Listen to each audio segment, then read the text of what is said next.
So I just did a really good and long question and answer video. Yeah, I just did that. Only to discover that it did not turn out. So we're gonna try this one more time. My second videos are never as good as the first ones that get screwed up, but here we go. One more time.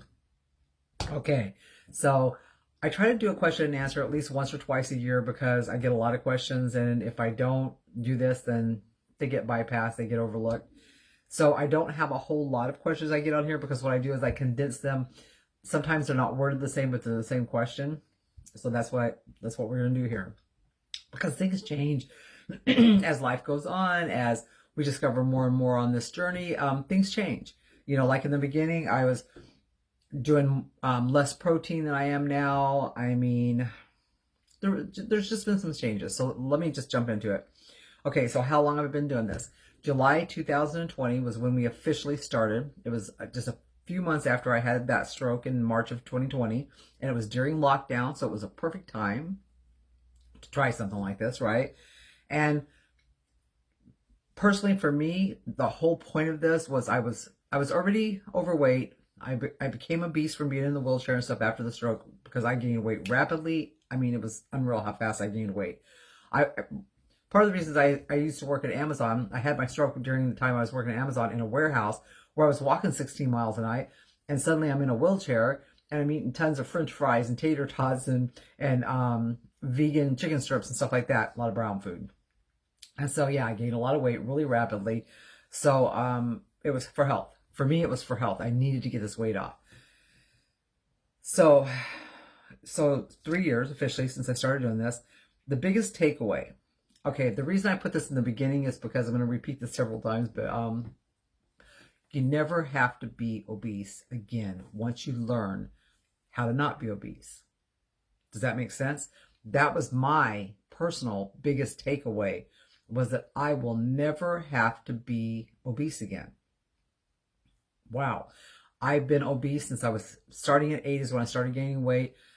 By the time I was 12, I weighed 185 pounds. I was 5 foot tall. I was definitely obese.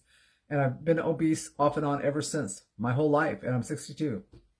So basically, for 54 years, I've had an obesity issue. I've had to deal with this, okay? So my biggest takeaway is that I never have to be obese again if I don't want to. And I'll explain that as we go along. Okay, the hardest part of this. In the beginning, everything was the hardest part. When I first started, there was hardly nothing out there about vegan low carb, vegan keto. Everything was high carb, low fat vegan. And I had done high carb, low fat vegan for 5 years, following Dr. McDougall, Dr. Greger, Dr. Esselstyn, all these plant-based doctors. And it just didn't work for me or my husband. I mean, both of us were just pudged out. And even though I did gain a bunch of weight after my stroke and stuff, I was still over 200 even before I gained all the weight. So that just made it worse, right? The only way I kept my weight around the 220, 230 mark back then was by walking so many miles at Amazon, but eating all those baked potatoes and beans and all that kind of stuff, which I love, chili and all that stuff. It just kept the pounds on me. I could not lose weight, and I did not understand why. I didn't get it because I did not feel like I overate that much of stuff. I did binge occasionally. Not occasionally, I binged all the time. But I was binging on vegan foods, and I didn't understand why. I was eating fast. I didn't understand why this kept me so heavy. So in the beginning, everything was hard. The hardest part now is really nothing to me. I don't find anything about this hard. I don't find this stressful. I don't find this a struggle, okay, for me personally. But I've been doing it for 3 years, and I've been dedicated since I decided to do this. I've been dedicated to this, okay. So because of that dedication to what I'm doing, and the constant research and the constant changing protocols and the constant trying to figure things out and stuff, it's never seemed boring to me because there was always so much to learn. And I still learn things every single day, which is why I do these question and answers, because I learn things and I pick up new things and I want to share them. Okay, so the hardest part right now is nothing. The hardest part in the beginning was everything. I mean, so that's just the way it goes. Macros. You guys are constantly asking me if I can do a thing on macros. No, I can't. Okay, I'm not a doctor. I'm not any kind of a health professional. I don't want to tell you what your macros should be because I don't know. When I see things that say you should get 30% of this and 40% of that and 50%, how do they know? How do they know what works best for my body? Right? So I don't know how to tell you what to get your macros at. I don't check mine every day. I check them occasionally. Like here recently, I was creating this because I'm on an elimination protocol. I was creating a rescue cookie. You guys know I like my rescue cookies, right? And I had to create a new one, right? Because that would fit into the macros, or fit into the, not macros, but what I need it to be right now, the ingredients I need. So I did the macros just to see what it was. You know, I will check things like that. And occasionally I'll even go in and check all my day's food just because I want to see kind of where it falls. But I'm not like going, okay, I have to have 40% has to be this. I don't do that. I just don't do that. So what's your macro supposed to be? I don't know. I guess whatever works best for you, whatever's creating a weight loss for you or creating a maintenance for you. Everybody is different. I can't tell you what your macros should be because I don't know. Okay? I don't even know what my perfect ones are. I just know what works for me. But they're never the same. They change every day. So, you know, whatever. Calories. Again, I don't count my calories. I don't worry about my calories. And one of the things that really helped me get over this, there was a couple things. One thing is, I've told the story before, is an old man I met when I was like 17, 18, 19. I was in my teens still, who's in the best shape of anybody I've ever seen personally. He was like in the 70s or 80s, and he was hard as a rock, and he was just in hella good shape, right? And he said, yeah, I only eat enough food that fits into my palm every day, and that's it. That's all the food we need. And I was like, wow. So that's one thing that always has stuck in my brain ever since.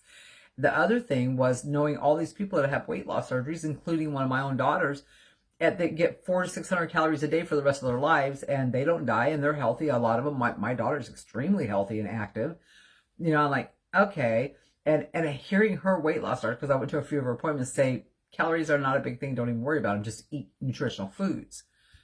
And I was like, what the heck? So I don't stress about my calories. Some days I may eat more because I'm working out in the yard, or we went to the lake and I swam, or whatever, things that make you hungry. You may eat a little bit more. Some days I may eat less because I'm just not as active. I got a treadmill now that I walk on every day. And that does kind of increase my hunger a little bit. So maybe I eat a little bit more than I did, but not a lot. I don't believe in eating a lot of food at one time because I don't want to stretch my stomach out. Okay. I don't want my motto is small people eat small.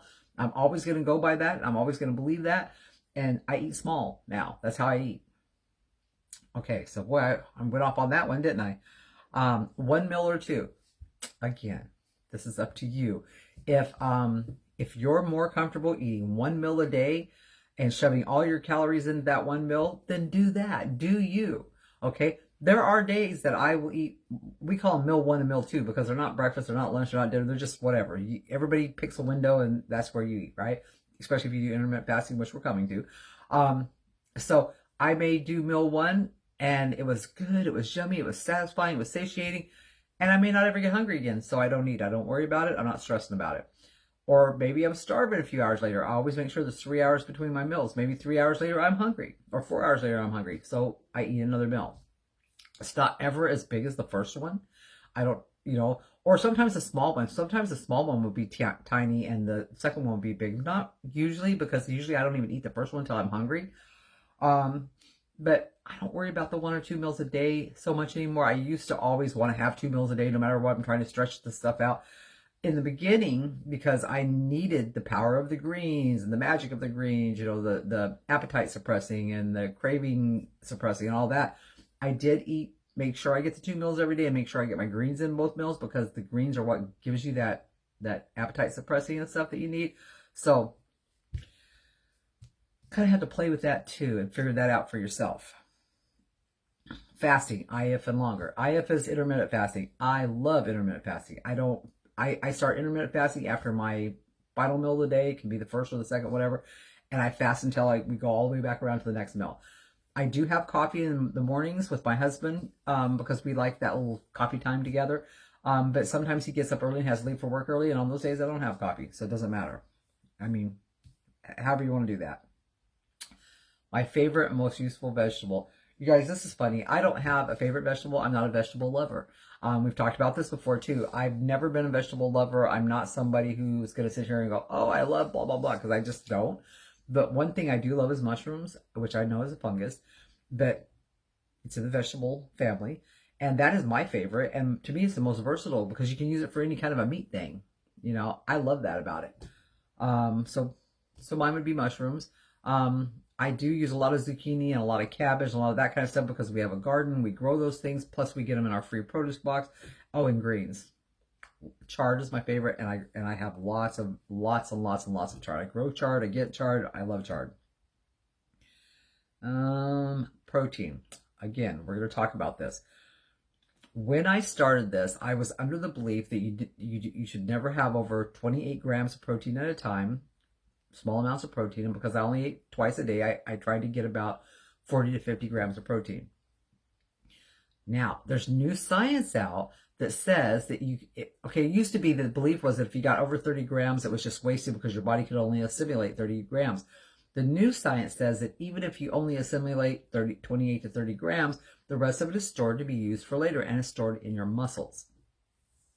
So, and there's also new science out that says that women and men past a certain age, women especially, we need a certain amount of more protein than we were getting when we were younger, which kind of floored me because I'm like, wait a minute, I thought we weren't supposed to get that much. Because you have to be careful. You don't want so much protein that you're damaging your kidneys, but yet at the same time, you want enough that you're being able to take care of the functions that your body needs. So I probably get a little more protein these days because pea protein, which is pea crumbles, which is something I use a lot of, has 45 grams of protein per 1 cup, which is a serving. I don't never eat a whole cup of it because 45 grams seems like a lot to me, and you get it in all other things too that you're eating. So I'll take a half a cup or even a quarter cup and I'll add it to something I'm having or make it my main thing, whatever, just to get my proteins from there. So anytime you want to up your protein, just throw in a few pea crumbles or some pea protein powder. That's a really good one. You can throw that into all kinds of stuff, by the way. Okay, fats. So we've went back and forth whether are we doing vegan keto, are we not doing vegan keto, blah, blah, blah. A lot of people do way higher fat macros than I do. I don't. Okay, I had a plugged artery that it took me a long time to get this thing to unplugging, but I have been making progress with it. I've had a stroke, so I don't want to throw a blood clot. I do not want to plug up my arteries. I do not want to have high cholesterol. I do not want those things that can be detrimental to your heart and to your health as you get older. So I don't eat a shit ton of fats. I eat avocado on a daily basis, which the fat in that does not store as body fat the way most fat does. You'll have to do your research on that and you'll find out. I'll eat green olives sometimes for my fats. I eat a little tiny bit of tahini, not even very often, occasionally. And if I absolutely have to have oil for some reason, like making my own mayonnaise, which I learned on this protocol, I will use a really good quality olive oil. And if for some reason I was going to cook with oil, it would be avocado oil. I am not allowed to have any seed oils, no canola, no sunflower seeds, no vegetable oils, nothing like that, because they cause my body lots of inflammation. So I don't eat high fats. Anytime I've ever went and done my macros, my fats have never been higher than my proteins or really that high, really, at all. So no, I don't eat a lot of fats. But at the same time, I am in ketosis because I have a Keto Mojo monitor that shows me I'm in ketosis. Not really high levels, unless I'm fasting for longer. But I do go into ketosis. So it is kind of keto. It's just not a high fat keto. What to do about family. I want to tell you guys something. When I first went vegan 8 years ago, my family were just freaked out and stuff. And they have told me that in the beginning, they just was waiting and hoping I'd get over it. Well, I never got over it. I've been vegan ever since I went vegan. And now they're used to it. They don't care. That's just who I am. When I first started doing this, they were very understanding of the fact that I'd had a stroke. So whatever I was doing for my health, they were on board and behind. So I didn't have to really worry about them struggling a whole lot with what I was doing. And now my husband mostly eats like I do most of the time. People are so used to the way we eat and the way we fast and the way we do things that nobody ever questions it and nobody ever even thinks about it. Your family will get used to what you're doing. You just got to trust me on this. They will get used to it. Functions. I've told this before too. Usually at functions, I'm fasting and I'm just running around socializing with people, whether we're out to dinner, whether we're at a function, no matter what it is, a concert, a family get together, whatever. Nobody ever notices whether or not I'm eating. And occasionally, if I do get the munchies when I'm out, there's always vegetables and fruit dips and things like that. So I don't worry about it. If it's hard for you in the beginning, don't go to them. Wait until you're feeling stronger. Sabotage. Where you get sabotage from people. I never have, but I hear this a lot from people telling me, because I run boot camps, and people will say, well, my family tries to sabotage me. My best friend tries to sabotage me. My husband's trying to sabotage me. I don't know what to say about that.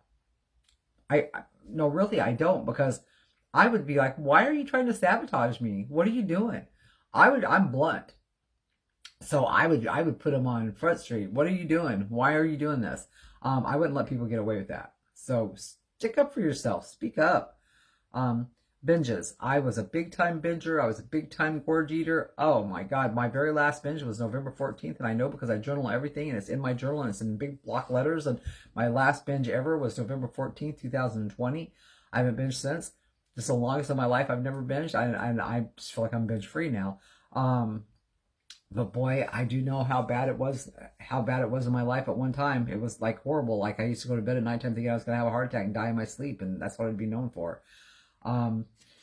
I do believe that eating the massive greens helped me. I do believe that eating the massive greens can help you. I believe they can help anybody.